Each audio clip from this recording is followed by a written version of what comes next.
kiyya saba waaqayyoo inni fuula kana dhaabe galata argatu waggaa 12 guutuu rakkachaa ture. Anan rakkachaa ture hafuura bofaatiin rakkachaa. Sanaan booda ani immoo harka kiyya qallee jira maatiin kiyya sumaan qabanii hafuurichi sun nyaata na barbaada. Sanaan achi Biddeen meeqa nyaata kanitti? biddeen 12 jechuudha yeroo booda kana yeroo nama nadhu jechuudha bara nama nadhu keessa duraan garuu biddeen 8 nyaachaa ture waggaa 12 guutuu dhaqaa laloon tichi kun. Bofichi. Sanaan booda nan rakkadhaa wannan godhu qabu wannan nyaadhu immoo mana kiyyaa hamtuu hin jiru. Sanaan achitti haadha manaa kiyyaananii maalan godhaa silaa wannan haalaattu sin qabdu daakuu silliqaa mandara keessa deemtaa namni sitti hin kennanii beenu bakka dhiisiin jedheen ishiidhaan. Sanaan booda bakka beenuu waaqayyo waan yaaddesii haa qaqqabsiisu heerumi bakka nama biraan silaa nama du'aaf eegamudha nan du'aa nama biraa heerumiin jedheen. Waan si kennitu dhabdee waan naa kennitu dhabde liqaas mandara deemtee dhabdee waan gootu wallaaltee dhukkubbiin akkana ajjeesu immoo beettijiin. Sanaan booda ani si dhiisee hin deemu naan jette jiini. Si dhiisee iyyuu tasumaan deemu duuta addaan nu haa baatu malee naaf si addan baanu naan jette. Sanaan achitti gaafa akkuma ta'etti mandara keessa funaantee biddeenicha sana argite mee namni waaqayyoo kan jedhani kara qarsaa kana hin jira dhaqimee naan jette. Kennaan waana innis waanaan godhu waan silaa kiyya duumaa qo'i minaa albaata nan laalaa dheedotanii dhufe.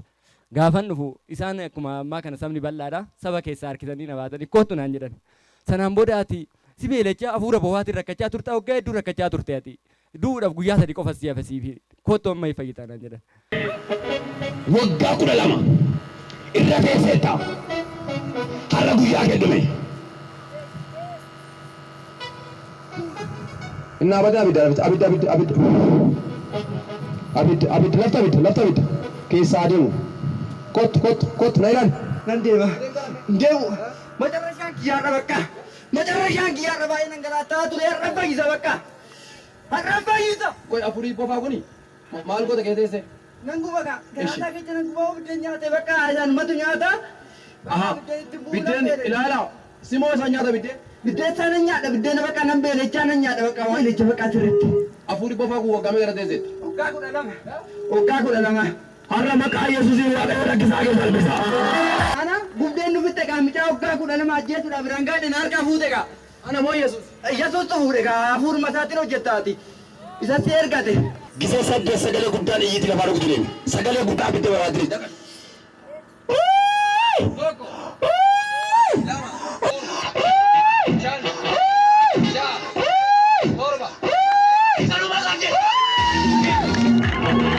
Osumaan akkas godhuu gaafa qanii amma taate turree yoonnu maaliif biddeena mee kunoo daakuu argadhee kootu biddeena nyaadhu maaliif qoonqos duudhuma barbaadde moo maaliif biddeena nyaannee naan jedhe ana mee gooftaan Yesuus na fayyisaa jira waaqayyo meetirraa cabsanaan jedhe kara nama waaqayyo raajii qabeessaan jedhan tokko natti dubbate nan fayyaanee anaaf si duuta danuu baastuun jedheen ishiidhan jennaani dhugaadha dhugunuma fayyi ta'anis akkas taanaan nana manadhaanis inuma nama manadha atumti fayyi malee naan jette aadaa jaalattee miti giddii amanattaa nan fayyadhee totane.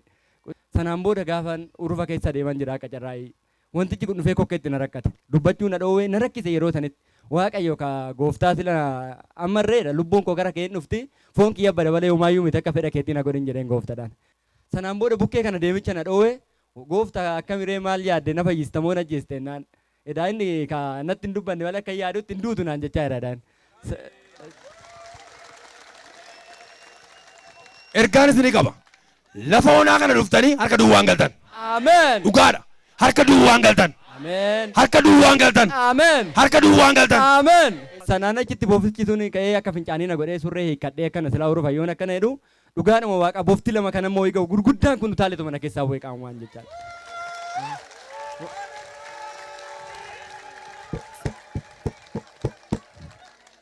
Kanaaf ammallee yaa obboloota koo yaa dhola koo yaa abboota koo wangeelli qoosaan qabu dhugaadhuma du'a keessaa nama baasa wangeelatti hin qoosinaati wangeelatti amanaa inni du'a nama oolche obbolaa koo guddisaatii waaqayyo naa galateeffadha amma waaqayyo sin gargaare.